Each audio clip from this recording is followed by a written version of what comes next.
We're back on this special edition of The Spin Room, the last show and my last appearance on I-24 News. Still taking a walk down memory lane, but we've switched our panel now with some more of my favorite panelists throughout the 2.5 years that we've been on air. Columnist at the Jerusalem Post, Ruthie Blum, former Israeli ambassador to France, Daniel Shek, political strategist and advisor Jeremy Saltan, and from Washington, Director of Policy and Government Relations at Americans for Peace Now, Debra Shushan. Thanks for coming on this last show. It's such an honor to have you and see you again. So with this fabulous four, we'll take a look back at the major diplomatic events of these last 2.5 years. But before we start, let's have a look at how I opened the first Spin Room show on January 7th, 2017.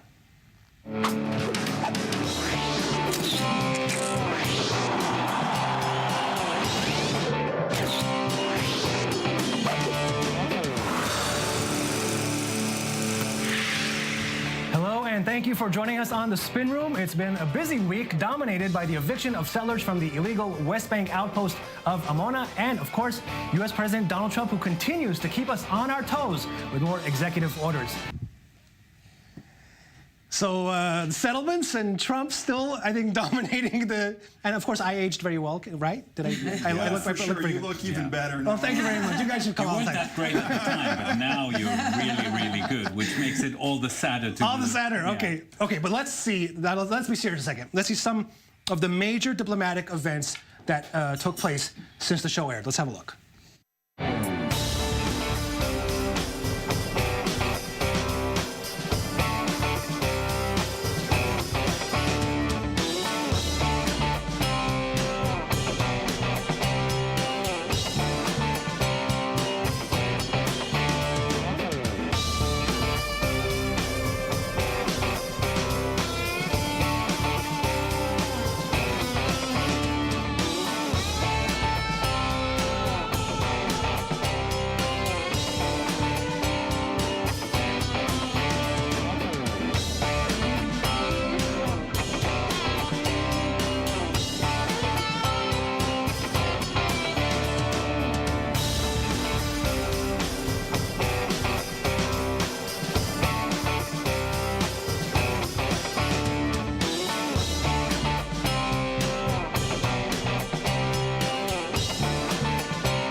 Okay, you know, Debra, let's go to Washington, D.C. to Debra Shushan. I want to start with you. One thing you have to give the Trump administration in its dealing with Mideast peace, whether you like it or not, is that they're doing things a whole lot differently. Can you give them credit for that? Absolutely. The Trump administration, I mean, I'm not giving them anything here because while they have completely upended American diplomacy, not just in the Middle East, but beyond, has certainly changed from an administration that is seeking to bring about peace between Israelis and Palestinians along the land for peace model that's been followed by the United States, by the international community, by the United Nations for decades now. You have an administration that shows no pretense whatsoever of being even-handed toward Israelis and Palestinians, with a team led by David Friedman and Jared Kushner, who are longtime supporters of Israeli settlements.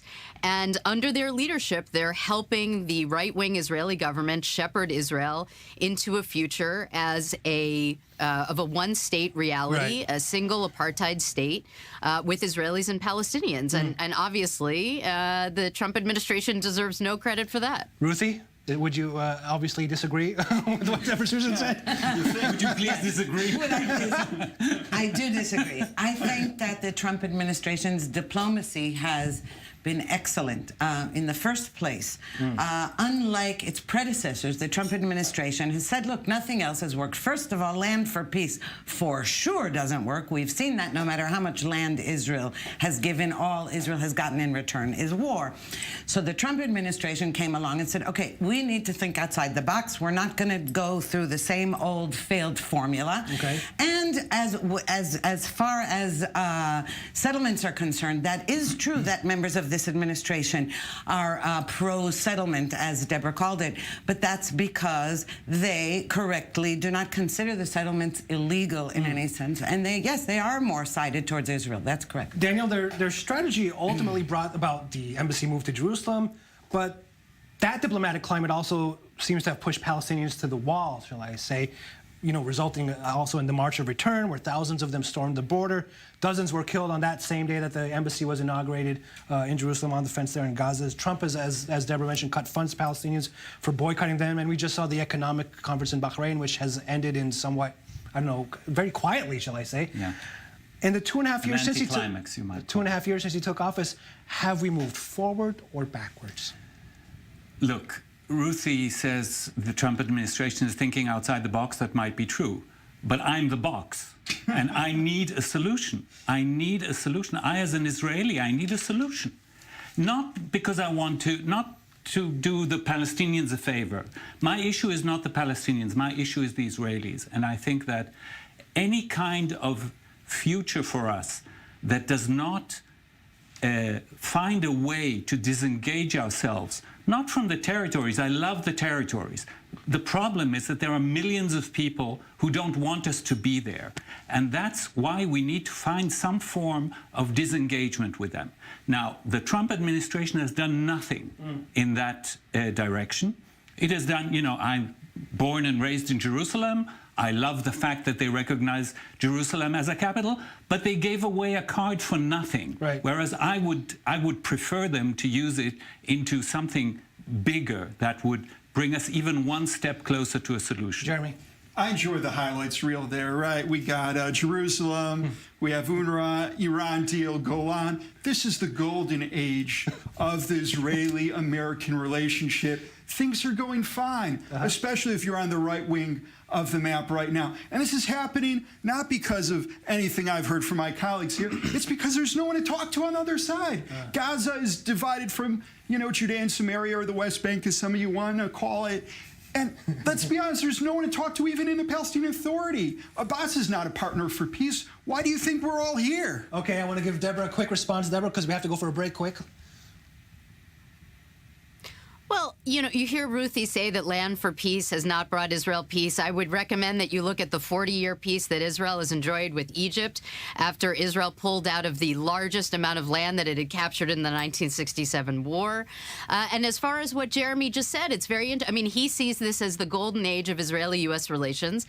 American Jews, of course, see it very differently. American Jews who revile President Trump and his racism here and see him as intimately connected to the right-wing racist policies pursued by Benjamin Netanyahu. So that's simply not how American Jews see it, even if that's the view that Jeremy takes from I'm pretty Jerusalem. sure this is a program in Israel, and this is the with way an American Israelis audience. feel it. No, for sure there's an American audience, but we're also being broadcast in Israel, of course. Yes. Now, listen, there are a lot of American Jews that don't like President Trump. We know about, only 30% of them, maybe at best, voted for the president.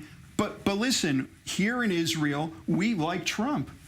Not everybody. No, not everybody. Not everybody likes Trump. Oh, I'm sorry. Only what, 70%? No, You can pretty much. no. Quickly. But of course, American Jews don't like it. This conflict between the Jews in the diaspora and the Jews in Israel is divided along political We're lines. going to talk a lot about that in our next block. Go ahead. Jews on the right in America and in Israel are of a mind, and Jews on the left in America and Israel, Which are 80%, also. at least for Democrats voting in the States. That Jews are on the left is this is not a hot news flash. That's right. I agree with that. Okay, we have to go for a break. When we come back, more with our Fab Four of our top-notch spin doctors on what has changed in the diplomatic arena and also the evolving relationship, as Ruthie just said, between Israel and U.S. Jews in the Netanyahu-Trump era. Stick around.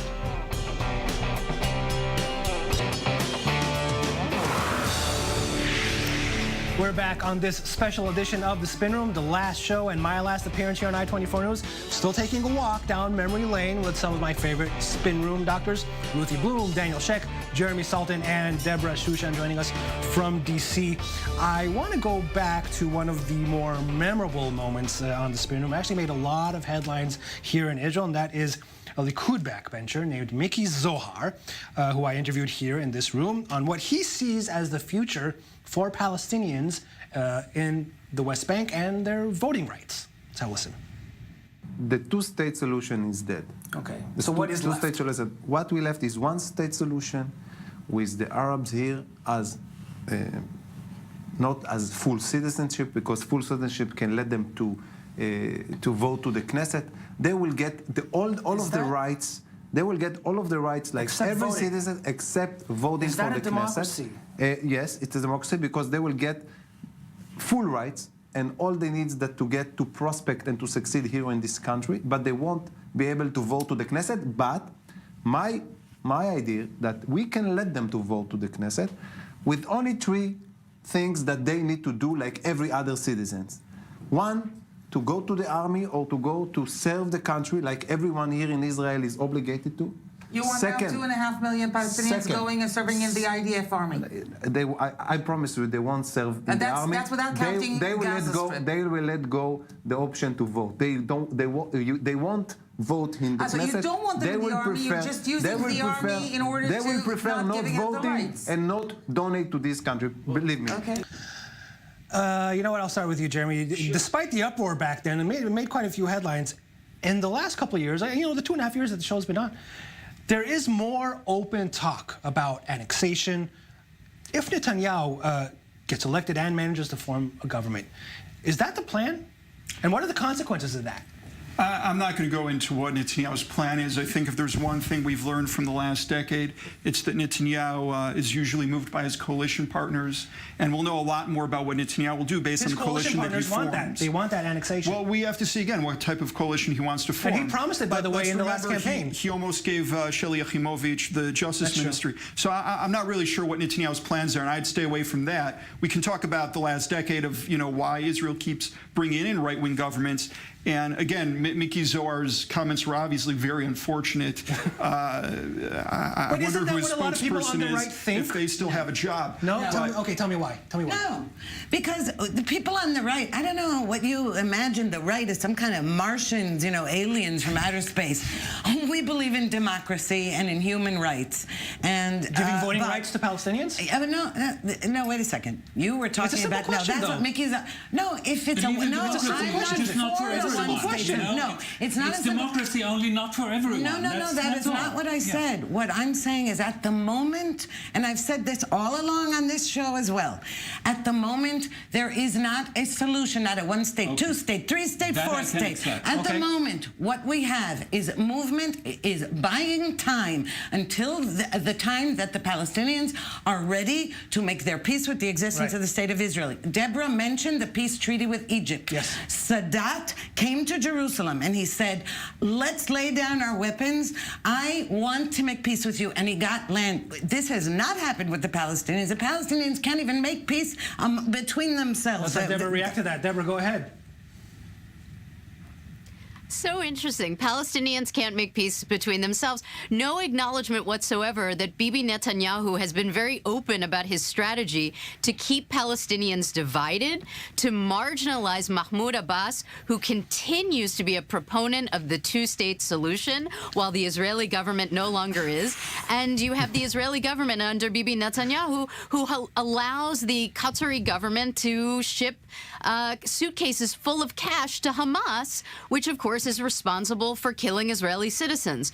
So when we talk about the Palestinians not being able to reconcile amongst themselves, let's recall that Bibi Netanyahu is very happy with, and in some ways aiding and abetting that situation, you want to react to making that? it more difficult to have a two-state solution, which he opposes. Jeremy. I'm trying to be polite and not interrupt Debra there, but this Spin Room, goes. you can do no, whatever it's you want. fine. No, it's the last show. Also, I can let myself a little bit more free. Go ahead. But let's put it like this, and this connects it to the previous topic. We're talking about about Israel-American relations. Let's look at what Israel is today. They are really a global superpower, something they've never had before. The relationship we have with Russia, with China, the relationship we have with India.